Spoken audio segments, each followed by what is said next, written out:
Chapter 11. The Rising. Ashes marked the dawn of their new beginning. The hidden encampment lay in ruins behind them, smoke still curling into the sky like a scar etched across the land. Those who had survived gathered on the ridges, their faces hollow with grief yet burning with something fiercer than sorrow. It was resolve. She stood among them, her scarred palm clenched, and felt the fire that had carried her from the binding house flare again. The time for running had ended. The time for rising had come. It began not with speeches, but with silence. They buried their dead in shallow graves, each mound of earth a reminder of betrayal and of loss. No hymns were sung, no doctrine recited, only the raw sound of weeping, the gripping of hands, the pressing of shoulders against shoulders.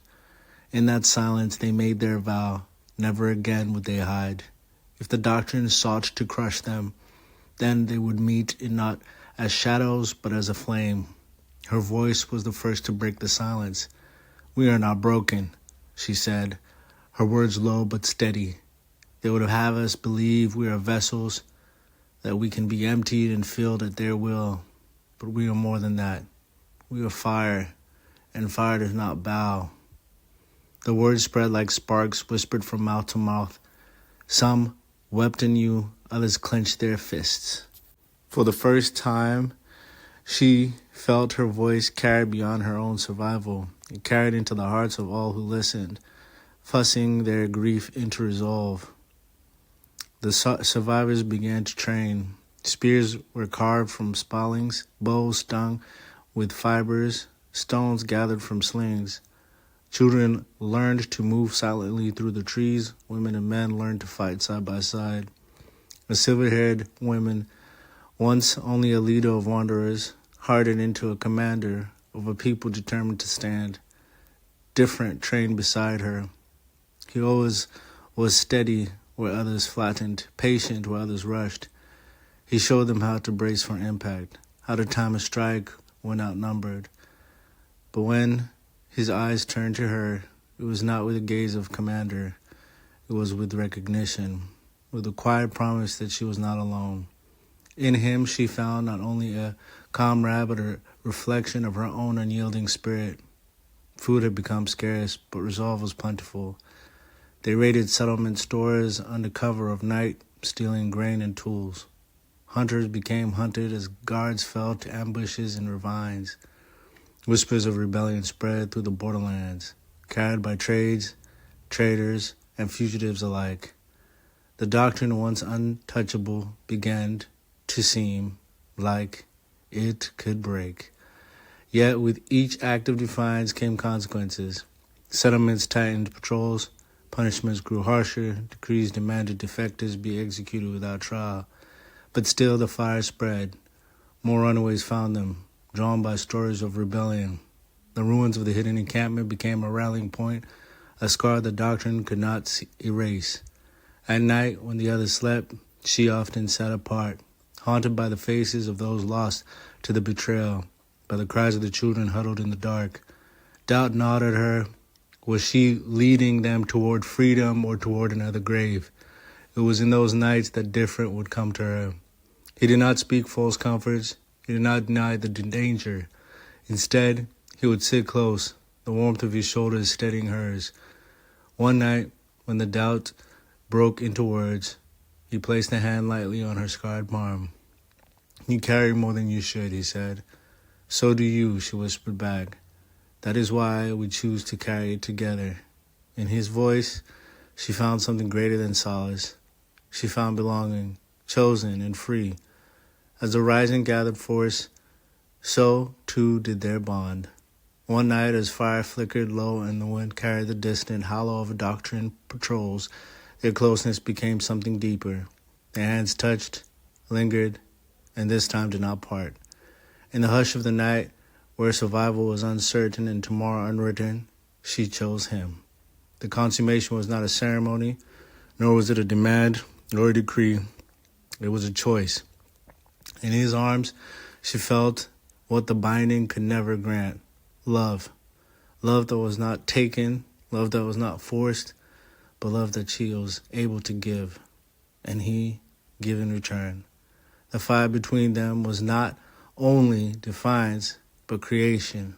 A new life sparked in the midst of ashes. Though no words were spoken of it then, both knew that night had changed everything. The next day broke, and so did the next, and the next. And from day turned into weeks, turned into a few months. And then the rising broke, not only into one battle, but into many. Fires lit villages, once silent, gates torn down by hands once bound, songs sung not in whispers, but in roars. The doctrine's hold loosened, thread by thread, as the subjects remained. They were more than vessels. She fought at the front, different always near her. Together they became more than symbols. They became proof that defiance could endure. When soldiers charged, they held the line. When fear threatened, they steadied one another.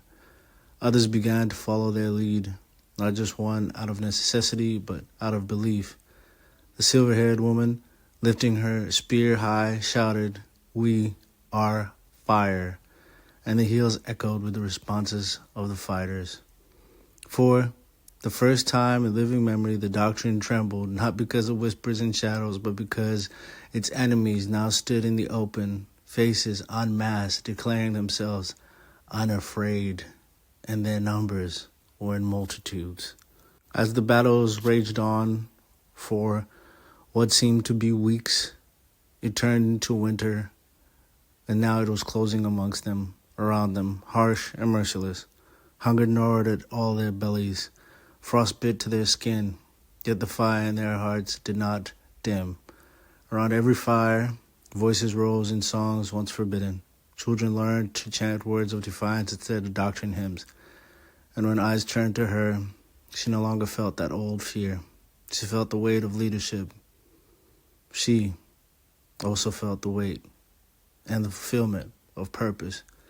She would not bow, not now, not ever. At times, whispers reacted and reached her, rumors of the doctrine changing, its hunters now marching beneath hooded white sheets, faceless phantoms that struck terror before they struck blows. The survivors spoke of them in low voices, afraid even to name names. She listened, heart heavy, but she did not let fear show. She knew the storm was coming, and this was going to be their greatest fight yet ahead. As the first snow fell, they gathered once more onto the ridges, no longer wanderers, no longer fugitives. They were people who were remade. They were not just in battle, they were in war. A rising that had started months ago now, they were now in the midst of it, stirring in it. There was no turning back. And on one fateful day, as she stood with difference hand brushing hers, the faintest new fire stirring within her, she knew that their fire and their fight was now no longer just for survival. It was for a future, for a child yet unborn, into a world that might one day be free.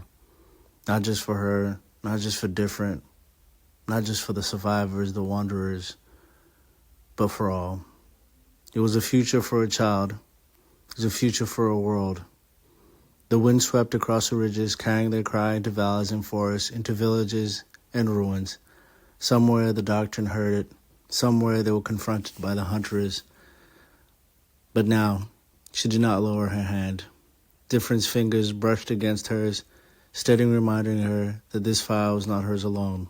Around them the rising stood unbroken, scarred yet unbent, their voices echoing in the dark. She felt the storm gathering, felt the shadow of white hoods moving closer with every day. Fear pressed against her heart, but did not break her. It sharpened her.